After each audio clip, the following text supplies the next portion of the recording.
연방준비제도가 너무 높은 물가 수준에 우려를 표하면서 0.5%포인트의 기준금리 인상을 단행할 수 있다고 밝혔습니다.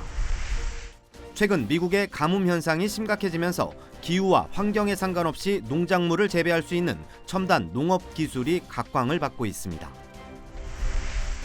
러시아의 우크라이나 공격이 거세지고 있는 가운데 우크라이나 젤렌스키 대통령이 러시아의 최후 통첩에 대해 결사항전 의지를 밝혔습니다. LA 한인타운 인근에서 테슬라 차량 한 대가 공중 부양하며 다른 차량을 파손시키는 영상이 공개돼 논란이 되고 있습니다. LA 총영사관이 가수 유승준 씨가 한국 입국 비자를 발급해달라며 낸 소송 변론에서 유 씨의 한국 입국에 영리 목적이 있었다고 주장했습니다.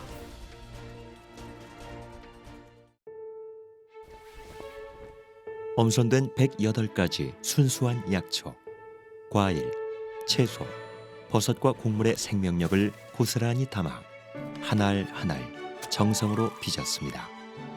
최상의 재료와 3번의 발효 공정을 거친 일본 효소과학의 결정체 우메켄 효소관. 자연이 만들고 우메켄이 전합니다. 우메켄. 여러분 안녕하십니까? 3월 21일 첫 소식입니다.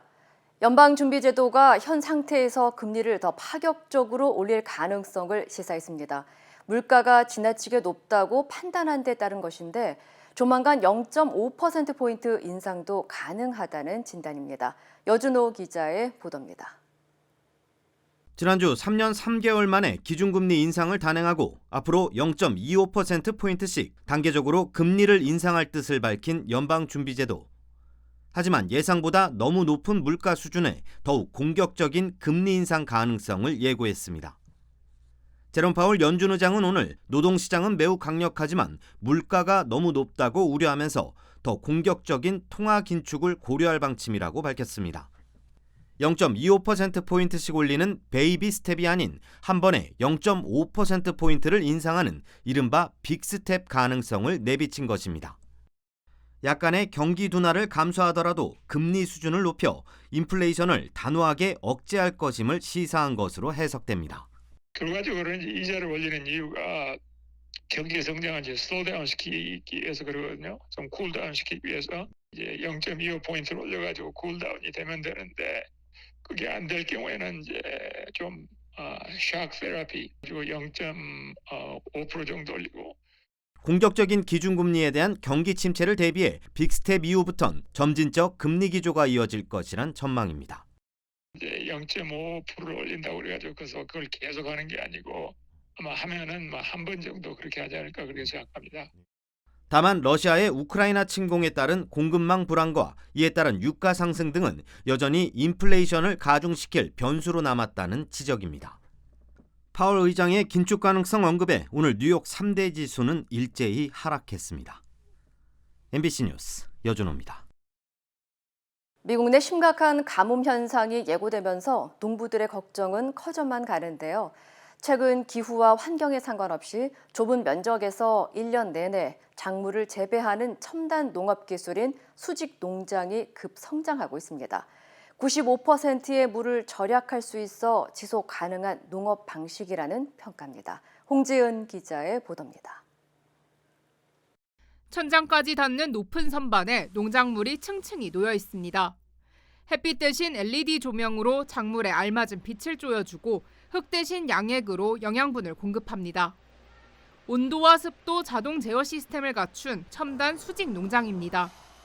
수직 농장은 전통적인 농업 방식보다 95%의 물을 절약할 수 있고 자연재해나 해충 피해도 걱정할 필요가 없습니다.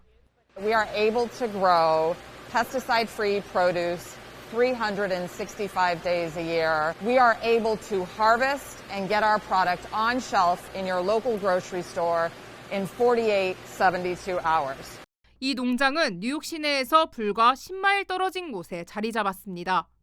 도심에 있어 유통 비용도 줄일 수 있고 소비자들은 매일 신선한 상태의 채소를 구입할 수 있다는 게 큰 장점입니다.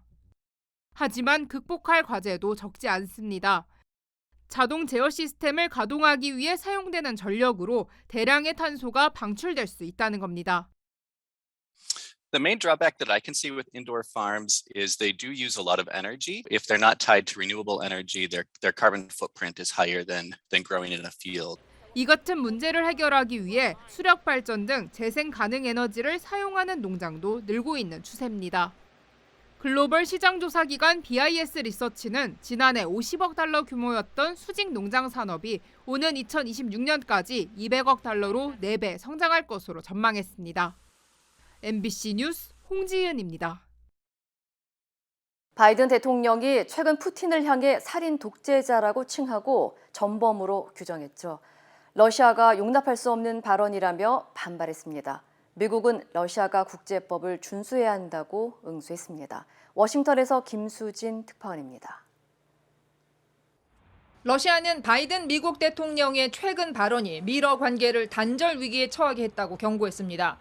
러시아 외무부는 주로 미국 대사를 조치해 국가 최고위급에 어울리지 않는 발언이라고 항의하고 러시아에 대한 적대적 행동은 단호한 대응을 불러올 것이라고 경고했습니다. 미국 국무부는 주러 대사가 초치된 사실을 확인하면서 오히려 이 자리에서 러시아의 국제법을 준수할 것을 요구했다고 밝혔습니다. Ambassador Sullivan took advantage of this encounter to demand that the Russian government follow international law and basic human decency for that matter. 앞서 바이든 대통령은 푸틴을 전범으로 규정하고 살인 독재자, 폭력배라는 단어를 사용해 비난한 바 있습니다. 한편 미국 국방부는 우크라이나 침공 26일째가 됐지만 러시아가 원하는 바를 얻지 못하고 있다고 분석했습니다.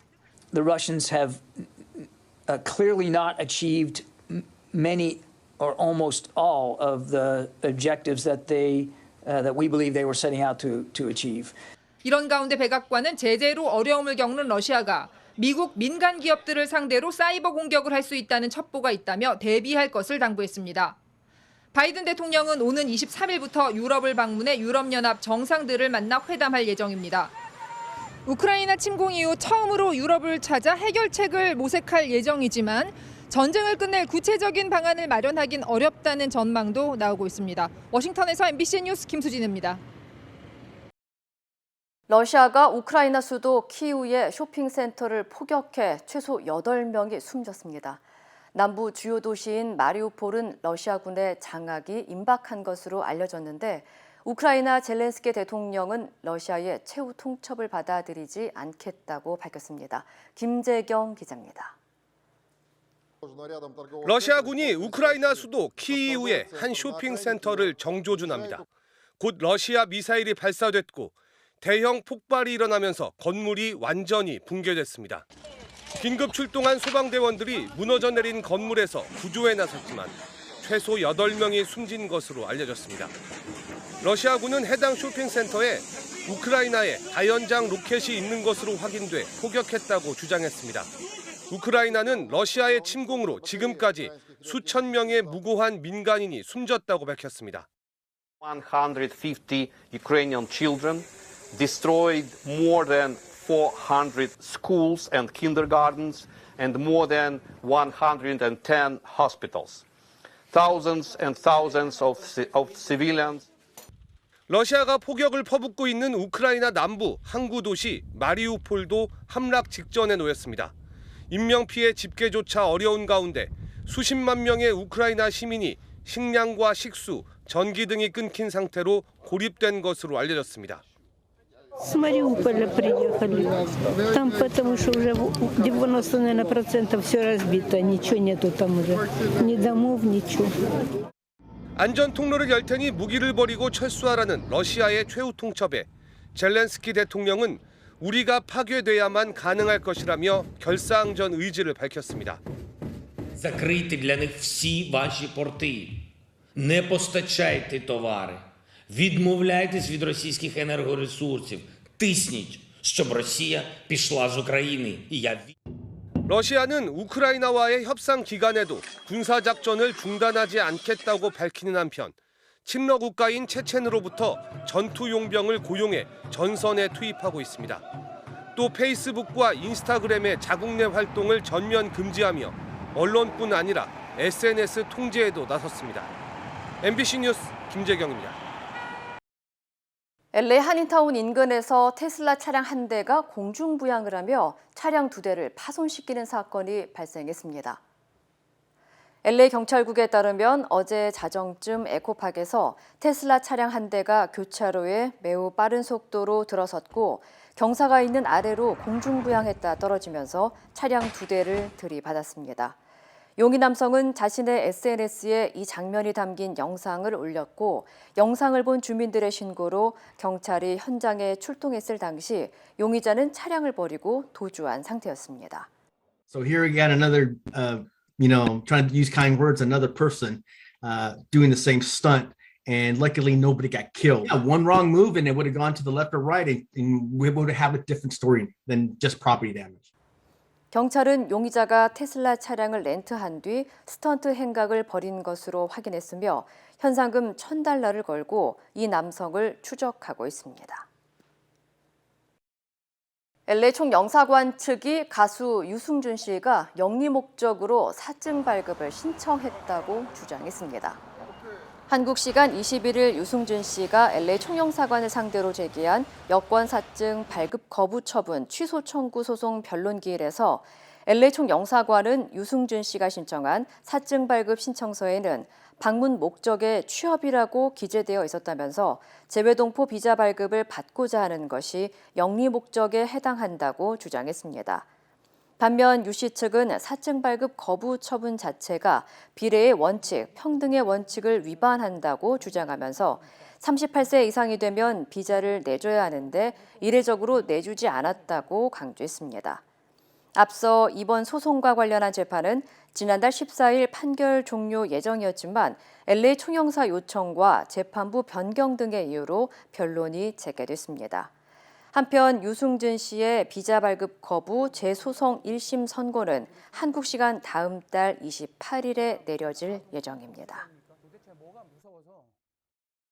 미국의 3대 신용평가사가 올 여름부터 소비자들의 의료비 채무 기록을 삭제할 전망입니다. 에퀴팩스와 익스페리언, 트랜스유니언 등 주요 신용평가 기관은 오는 7월 1일부터 소비자들의 의료비 채무 기록의 70% 가까이를 삭제하고 부채 기록을 신용평가 보고서에 포함시키지 않을 예정이라고 전했습니다. 이는 팬데믹을 거치면서 금융 위기가 심각해지고 있는 가운데 막대한 의료비 부채로 신용 점수 회복에 어려움을 겪고 있는 소비자들을 구제하고 일부 신용평가 기관의 의료비 부채 관련 기재 오류가 빈발한 데 따른 조치로 알려졌습니다. 주요 변경 사항은 $500 미만의 의료비 채무 삭제와 지불이 완료된 의료비 부채에 대한 크레딧 기록 삭제 등입니다.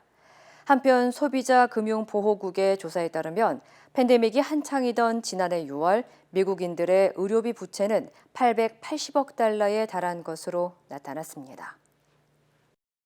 유명 바디로션 제품이 박테리아에 오염됐을 가능성이 제기돼 리콜됐습니다.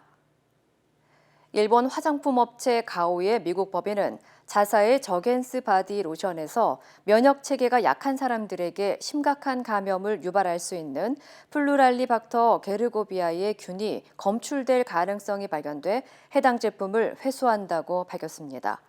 리콜 대상은 2021년 10월 1일에서 10월 18일 사이에 제조된 저겐스 울트라 힐링 모이스처라이저 3온즈와 10온즈 제품입니다. 가오 측은 앞으로 이 같은 문제가 재발하지 않도록 위생과 소독에 더 각별히 주의할 것이라며 해당 제품을 구입한 소비자들은 즉시 환불하거나 사용을 중단할 것을 당부했습니다. 중국에서 승객과 승무원 132명이 탑승한 여객기가 추락했습니다. 밤새 폭우가 내려 구조 작업이 어려움을 겪고 있는 것으로 전해졌습니다. 베이징에서 조희영 특파원입니다. 산등성이 위로 새빨간 불길이 하얀 연기와 함께 솟아오릅니다. 타오르는 불길은 산 전체를 집어삼킬 듯 금세 번집니다. 산길에는 부서진 비행기의 일부로 추정되는 잔해가 흩어져 있습니다. 현지 시간으로 어제 오후 2시 20분쯤 중국 남부 광시장족 자치구 우저우시 상공을 지나던 중국 동방항공의 보잉 737 여객기가 추락했습니다. 사고가 난 여객기는 고도 8,000m에서 3분 만에 추락한 것으로 조사됐습니다.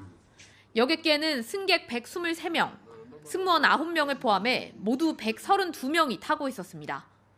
추락 직후 1,000명 규모의 구조대와 소방대가 급파됐지만 정확한 사상자 규모는 알려지지 않고 있습니다. 사고 지점에는 밤새 폭우가 내려 구조 작업에 어려움을 겪은 것으로 알려졌습니다. 习近平立即作出重要指示，京西东航 MU5735航班失事，要立即启动应急机制，全力组织搜救，妥善处置善后。 당국은 무전 교신 내용 등을 확인하며 정확한 사고 경위를 조사하고 있습니다. 또 추락 현장에서 비행기 블랙박스를 수거하는 데 총력을 기울이고 있습니다. 여객기는 어제 오후 1시 15분쯤 중국 남부 윈난 쿤밍을 출발해 3시쯤 광저우에 도착할 예정이었습니다. 중국의 SNS 웨이보에는 사고 소식과 함께 사상자가 없기를 바라는 게시물이 속속 올라오고 있습니다. 베이징에서 MBC 뉴스 조희영입니다. 사우스캐롤라이나주가 총사령 사형 집행을 도입해 논란이 되고 있습니다. 사우스캐롤라이나 교정국은 콜롬비아시에 위치한 교정시설을 총사령 집행이 가능하도록 개조했다고 밝혔습니다. 앞서 주 당국은 처형용 독극물 주사 부족으로 인해 지난 10년 동안 사형 집행을 중단해왔지만 지난해 5월 주의회가 총사령을 도입하는 법을 통과시켜 사형 집행이 재개됐습니다. 이에 따라 현재 주 내에 있는 사형수 38명의 사형 집행이 재개될 가능성이 커졌습니다. 검사 출신인 딕 하프툴리안 주 상원의원 등 총사령을 찬성하는 일부 의원들은 최대한 인간적인 방법으로 실시되는 사형 집행 방법이고 사형수에게 고통을 주지 않는 방법이라고 주장해 논란이 되기도 했습니다. 한편 미국에서 지금까지 총사령을 사형 집행 수단으로 규정한 주는 미시시피를 비롯해 오클라호마, 유타 등 3곳이며 사우스캐롤라이나가 4번째 주가 됐습니다. 넷플릭스에서 여러 명이 하나의 계정을 공유해 저렴하게 영상을 보는 일이 앞으로 어려워질 전망입니다. 최근 가격 인상을 단행한 것에 이어 계정 공유 단속까지 나서면서 사용자들의 불만이 커지고 있습니다. 넷플릭스는 한국에 함께 살지 않은 가족이나 친구와 함께 넷플릭스 계정을 공유하는 사용자를 대상으로 추가 요금을 부과한다는 내용의 새 요금제를 공개했습니다. 새로운 요금제는 같은 집에서 살지 않는 계정 공유자를 최대 2명까지 추가할 수 있고 이때 요금은 지역별로 평균 $2에서 $3 사이의 요금이 추가로 부과되는 것을 골자로 하고 있습니다. 이 요금제는 칠레와 페루, 코스타리카에서 먼저 시행되는데 향후 미주 지역을 포함해 글로벌 정책으로 확대될 가능성이 높다는 진단입니다. 이에 대해 일부 사용자들은 최근 기습적으로 요금 인상을 단행한 넷플릭스가 경쟁 스트리밍 업체의 추격으로 둔화된 성장 속도를 올리기 위해 요금을 인상하고 사용자에게 부담을 전가하고 있다고 지적했습니다. 캘리포니아주에서 대규모 실내 행사에 대한 코로나19 백신 접종 증명 지침이 해제됩니다. 캘리포니아주 보건국은 현재 콘서트와 스포츠 경기 등 1,000명 이상 운집하는 대규모 실내 행사 시 요구되는 코로나19 백신 접종 증명과 사전 음성 확인서 제출 의무화를 다음 달부터 해제한다고 밝혔습니다.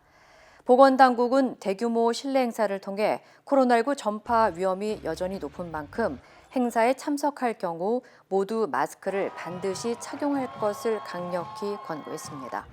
하지만 각 카운티 정부와 비즈니스는 지역별 코로나19 확산 위험 수준에 따라 백신 접종 증명을 요구할 수 있습니다.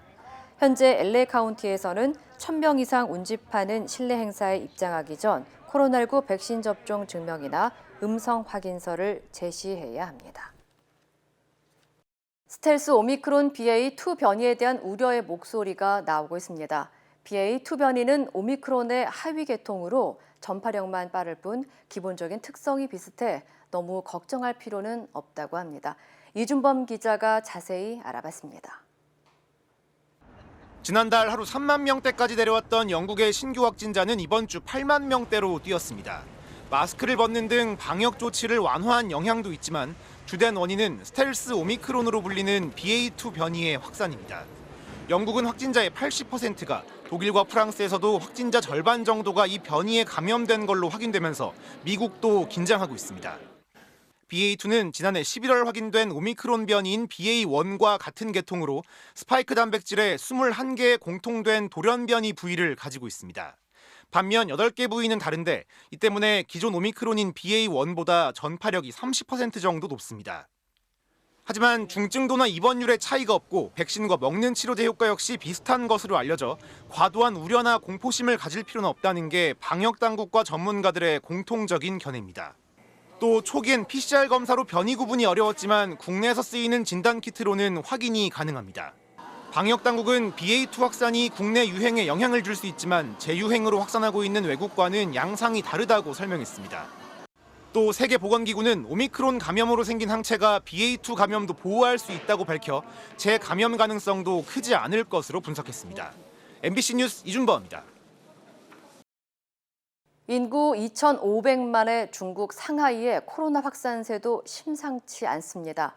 하린타운도 이틀간 전면 봉쇄되면서 교민 만여 명이 매일 코로나 검사를 받으며 격리 중입니다.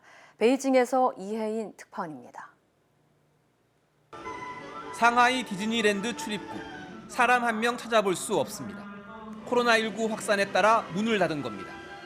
반면 마트는 사람들로 발디딜 틈이 없습니다. 봉쇄를 우려한 일부 시민들이 야채와 생필품을 사기 위해 한꺼번에 몰려든 겁니다. 물건을 사기 위해 몸싸움이 벌어지고 매대는 순식간에 텅 비어버립니다. 听说就是小区要封闭48小时以后是做了一些物资储备的，包括一些基本的生活用水，还有一些日用品，包括一些食物的储备。 20일 상하이 하루 코로나 확진자는 무증상을 포함해 1,492명. 140명도 안 되던 일주일 전에 비하면 10배 넘게 폭증했습니다. 이에 따라 그동안 확진자가 나온 주거단지만 봉쇄해온 상하이 당국이 자치구 단위로 봉쇄구역을 확대한 겁니다. 우리 교민들이 많이 모여 사는 민항구도 봉쇄 지역에 포함되면서 교민 만여 명이 매일 코로나 검사를 받으며 격리 중입니다. 출근도 못하고 운영하던 가게는 문을 닫았습니다. 도시 전체를 봉쇄한 지린성이나 선정과 달리 인구 2,500만 명의 경제 수도 상하이는 상대적으로 유연한 방역 정책을 펴왔습니다. 하지만 확산세가 꺾이지 않을 경우 더 강력한 방역으로 선회할 가능성도 배제할 수 없어 보입니다. 베이징에서 MBC 뉴스 이혜인입니다. 엄선된 108가지 순수한 약초, 과일, 채소, 버섯과 곡물의 생명력을 고스란히 담아 한 알 한 알 정성으로 빚었습니다. 최상의 재료와 3번의 발효 공정을 거친 일본 효소과학의 결정체 우메켄 효소관. 자연이 만들고 우메켄이 전합니다. 우메켄. 그곳은 다양한 모습으로 우리 앞에 나타납니다. 때론 극적인 방식으로 자신을 드러내기도 하고 세상을 보는 우리의 시선을 끊임없이 바꾸며 내면 깊숙이 잠자고 있던 진정한 우리를 깨어나게 합니다. 아직 발견되지 않은 경이로움으로 가득한 곳. 야마가 리조트 앤 카시노 SM-매뉴얼. 윤석열 당선인이 추진 중인 대통령 집무실의 국방부 이전에 대해 청와대가 제동을 걸었습니다. 청와대 국가안전보장회의 NSC는 새 정부 출범 전에 집무실 이전은 안보 공백을 초래할 수 있다고 지적했습니다. 최경재 기자입니다. 국가안전보장회의 NSC 확대 관계장관 회의가 윤석열 당선인의 집무실 이전 강행 방침에 제동을 걸고 나섰습니다. 청와대를 국민께 돌려드린다는 윤 당선인의 뜻엔 공감하지만 새 정부 출범까지 촉박한 상황에서 국방부와 합참, 대통령 집무실, 비서실 등을 옮기는 건 무리한 면이 있다는 겁니다. 정부 교체기에 준비되지 않은 국방부와 합참의 갑작스런 이전과 청와대 위기관리센터의 이전이 안보 공백과 혼란을 초래할 수 있다는 우려를 충분히 살펴볼 필요가 있고 시간에 쫓겨야 할 급박한 상황이 아니라면 군 지휘부와 청와대 모두 준비된 가운데 집무실 이전을 추진하는 게 순리라고 했습니다. NSC는 이 같은 우려를 당선인 측과 인수위에 전달하고 필요한 협의를 거쳐 최종 입장을 결정할 거라고 밝혔습니다. 그러면서 국방부와 합참 등 군 지휘부의 원래 임무에 충실할 것을 지시했습니다. 국방부와 합참, 관련 기관 등은 마지막 순간까지 흔들림 없이 임무에 임해주기 바랍니다. 대통령 집무실 이전에 따른 군 지휘부 재배치는 안보와 직결된 사안인 만큼 현 군통수권자인 문 대통령이 승인할 문제인데 윤 당선인 측이 사전 협의도 없이 강행하자 NSC가 제동을 걸고 나온 모양새입니다. 이에 따라 윤 당선인 측이 집무실 이전 비용으로 요청했던 496억 원의 예비비 국무회의 승인도 일단 보류하기로 했습니다. MBC 뉴스 최경재입니다. 윤석열 당선인 측은 새 정부가 출범해도 청와대가 아닌 통이동 인수위 사무실에서 국정과제를 처리하겠다고 맞섰습니다. 5월 10일부터 청와대를 완전 개방하겠다며 양측이 강대강으로 대치하고 있습니다. 이기주 기자입니다. 예상치 못한 청와대의 제동에 윤석열 당선인 측은 안타깝다면서도 정부 출범 직후에도 통이동에서 국정과제를 처리하겠다며 집무실 이전에 대한 기존 입장을 굽히지 않았습니다. 윤 당선인은 통이동에서 정부 출범 직후부터 바로 조치할 시급한 민생 문제와 국정 과제를 처리해 나갈 것입니다. 윤 당선인 측의 이 같은 입장은 임기 시작 전까지 용산 국방부 청사에 집무실을 이전하지 못하면 통이동 인수위 사무실을 그대로 쓰면서 용산 집무실 계획을 추진하겠다는 벼랑 끝 강경 대응으로 읽힙니다. 윤 당선인 측은 또 문재인 대통령이 인수인계의 필수 사항에 대한 협조를 거부한다면 강제할 방법이 없다면서도 새 정부가 출범하는 즉시 청와대를 완전 개방하겠다고 벼르기도 했습니다. 5월 10일 0시부로 윤석열 당선인은 청와대 완전 개방 약속을 반드시 이행하겠습니다. 국민의힘도 지원 사격에 가세했습니다. 허은하 수석 대변인은 논평에서 가뜩이나 코로나19로 고통받는 국민들께 볼썽사나운 모습을 보여서야 되겠느냐며 청와대는 더 이상 지체하지 말고 즉각 국무회의에 예비비 편성안을 상정하라고 촉구했습니다. MBC 뉴스 이기주입니다. 윤석열 당선인은 주요 경제단체장들과 도시락 점심 회동을 하고 친기업 행보에 시동을 걸었습니다. 박근혜 정부 당시 국정농단 사건에 연루돼 위상이 추락했던 전경련 회장도 참석해 눈길을 끌었습니다. 조명아 기자입니다. 대통령 당선인 신분으로서는 처음으로 주요 경제단체 수장들과 한자리에서 만난 윤석열 당선인. 우리나라 경제가 정부 주도에서 민간 주도로 탈바꿈해야 한다며 그동안은 국가대표 선수에게 모래주머니 달고 메달 따오라고 한 셈이었다고 말했습니다. 그러면서 새 정부는 기업과 경제 활동을 방해하는 요인들을 없애겠다고 말했습니다. 기업이 자유롭게 활동하는 것을 방해하는 요소들이 있다면 그런 것들을 제거해 나가는 것이 가장 정부가 해야 될 일 아닌가 싶고요. 이명박 정부 때 개통했던 대통령과 기업인 간 직통전화도 다시 구축하겠다고 약속했습니다. 경제단체장들은 즉각 환영하면서 중대재해처벌법 개선과 상속세 완화 등 기업 규제 해소를 강하게 건의했습니다. 회동에는 과거 국정농단 사건에 연루됐던 정경련도 참석했는데 현 정부에서 대통령 행사에 한 차례만 초대됐던 정경련은 이번엔 윤 당선인 측으로부터 가장 먼저 연락받은 것으로 알려졌습니다. 대통령직 인수위도 전문위원과 실무위원 등 184명의 인선을 마치고 업무에 돌입했습니다. 무너진 정치 박력의 폐허 위에 과학 박력이라는 든든한 성을 지어야 합니다.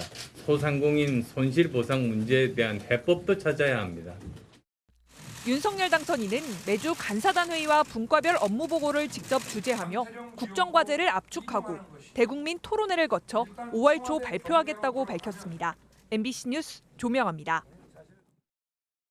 최근 비위생적 환경에서 만들어진 식품이 전역으로 납품된 사실이 드러나 큰 판문이 일었던 중국에서 또 다른 식품업체의 식품 제조 과정이 폭로됐습니다. 관련 소식 전해드립니다. 이번에 논란이 된 식품은 중국인들이 즐겨 먹는 긴 줄기 콩으로 소셜미디어 웨이보에 공개된 사진은 구정물처럼 더러운 물에 절인 긴 줄기 콩 위로 맨발로 작업하는 직원들의 모습이 담겼습니다. 앞서 지난 15일은 중국의 절임 식품 중 하나인 쏨차이를 만드는 과정에서 직원들이 피우던 담배꽁초를 절임통에 버리는 등 비위생적인 제조 과정 영상이 공개돼 큰 논란이 일었는데요. 불과 일주일 만에 또다시 식품 위생 논란이 일어나자 중국 누리꾼들은 믿고 먹을 수 있는 음식이 없다며 비판했습니다. 러시아 정부가 일본과의 평화조약 협상을 중단한다고 선언했습니다. 현지 시간 21일 러시아 외무부는 우크라이나 사태와 관련해 일본이 취한 대러 제재의 비우호적인 태도를 고려해 일본과의 평화조약 체결 협상을 지속할 의사가 없다고 밝혔습니다. 양국은 제2차 세계대전 이후 약 70여 년간 남쿠릴 열도의 영유권을 두고 신경전을 벌이고 있는데요. 일본 정부는 지난달 러시아가 우크라이나를 침공한 뒤 국제사회가 취한 대러 제재에 적극 동참해 왔습니다. 한 남성이 교도소 내 열린 철문을 통해 유유히 밖으로 빠져나갑니다. 교도관 옷을 입고 1시간에 걸쳐 탈옥에 성공한 남성은 콜롬비아의 한 교도소에 수감되어 있던 한 마약 조직의 두목으로 알려졌는데요. 그런데 검찰 조사 결과 거침없는 마약 두목의 탈출 범행은 그가 사전에 매수한 교도관의 도움이 있었던 것으로 밝혀졌습니다. 당국은 출입문을 열어 그의 탈옥을 도운 교도관 한 명을 체포하고 콜롬비아 대통령은 달아난 두목을 붙잡아들이라고 명령했다고 합니다. 조 바이든 미국 행정부가 미얀마 군부가 과거 소수민족인 로힝야족에 자행한 폭력이 집단 학살과 인륜 범죄에 해당한다고 공식 결론을 냈습니다. 현지 시간 21일 미 국무장관은 미얀마 군부가 로힝야족을 향한 공격은 광범위하고 체계적이었다면서 군부가 로힝야족을 말살하려는 분명한 의도가 있었다고 밝혔습니다. 지난 2017년 미얀마 라카인주에선 일부 무슬림계 소수 로힝야족이 종교 탄압 등에 반발하자 정부군이 대대적인 토벌 작전에 나서 100만 명에 가까운 로힝야족이 피난을 떠났고 당시 미얀마 지도자 아웅산 수치 여사도 침묵을 지켜 국제사회의 비난을 받았습니다. 이 시각 세계였습니다. 그곳은 다양한 모습으로 우리 앞에 나타납니다. 때론 극적인 방식으로 자신을 드러내기도 하고 세상을 보는 우리의 시선을 끊임없이 바꾸며 내면 깊숙이 잠자고 있던 진정한 우리를 깨어나게 합니다. 아직 발견되지 않은 경이로움으로 가득한 곳. 야마바 리조트 앤 카시노 SM 매뉴얼. 투데이 이슈톡입니다. 은퇴한 잉글랜드 축구 스타 데이비드 베컴이 남다른 방법으로 우크라이나 돕기에 나섰는데요. 첫 번째 키워드는 7,160만 명 우크라 참전, 베컴 SNS 계정 기부입니다. 좁은 지하실에 대피한 임산부들과 산소호흡기에 의지한 신생아의 모습이 안쓰러운데요. 우크라이나 현지 상황이 생생히 담긴 사진과 영상이 올라온 곳은 바로 인스타그램에서 7,160만 명이 넘는 팔로워를 보유한 축구 스타 데이비드 베컴의 SNS입니다.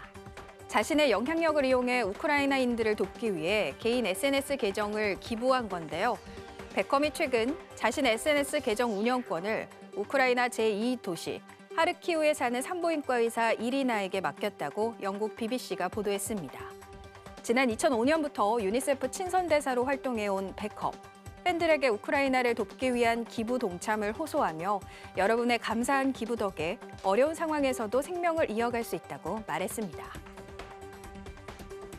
이스라엘 텔아비브에서 유명 랍비의 장례식에 구름 인파가 몰려 당국이 비상이라고 합니다. 두 번째 키워드입니다. 유명 랍비 장례식, 추모 인파로 인산인해입니다. 검은 옷을 입을 수많은 사람이 구름대처럼 모인 이곳. 이스라엘 텔아비브 동부 초정통파 유대인 거주촌인 브네이 브라크입니다. 지난 18일 94세를 일기로 타계한 유대 종교법의 최고 권위자이자 유명 랍비인 하임 카니에프스키를 추모하기 위해서인데요. 정부 당국의 자제 요청에도 이날 장례식장 조문객은 경찰 추산 약 50만 명이 넘는 것으로 알려졌습니다.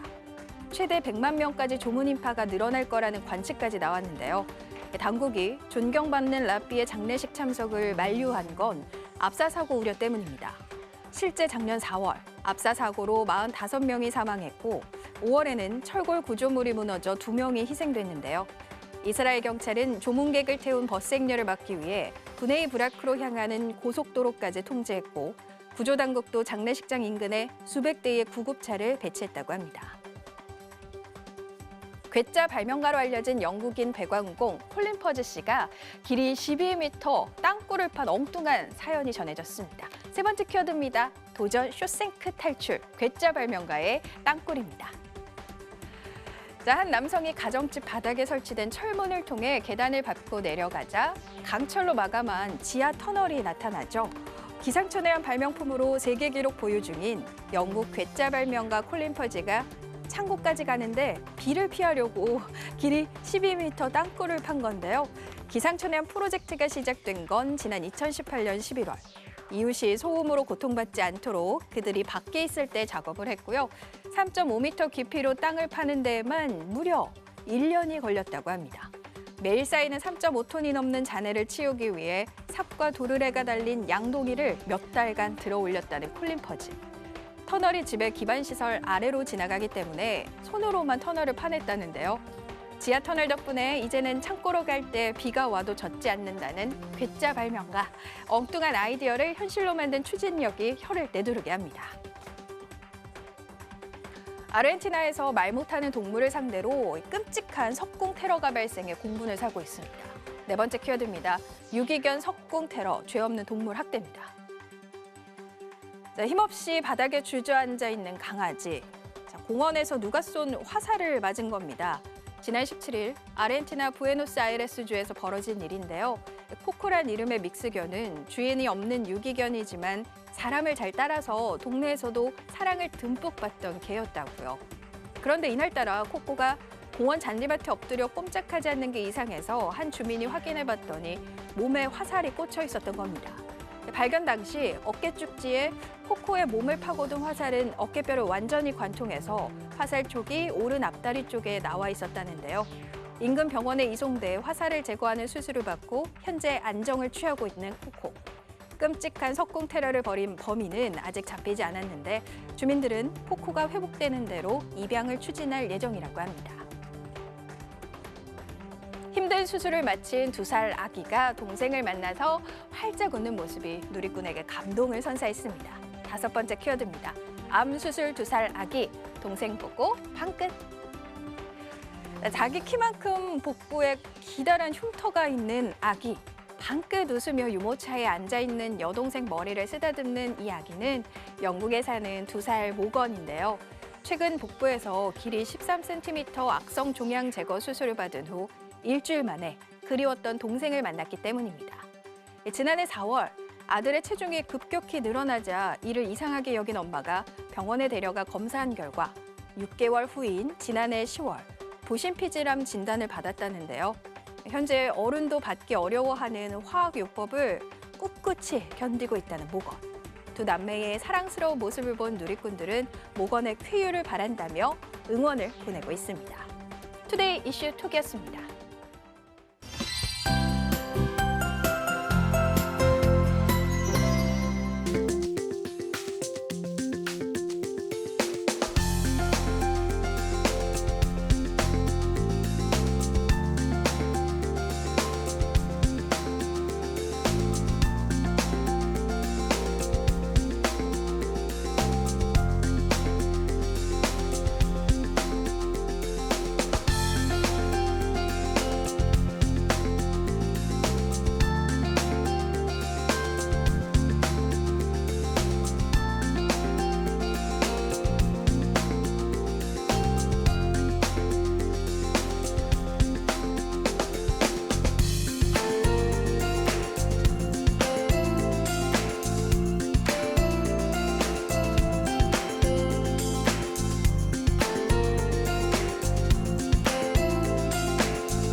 이상으로 3월 21일 월요일 뉴스를 마칩니다. 시청해주신 여러분 고맙습니다.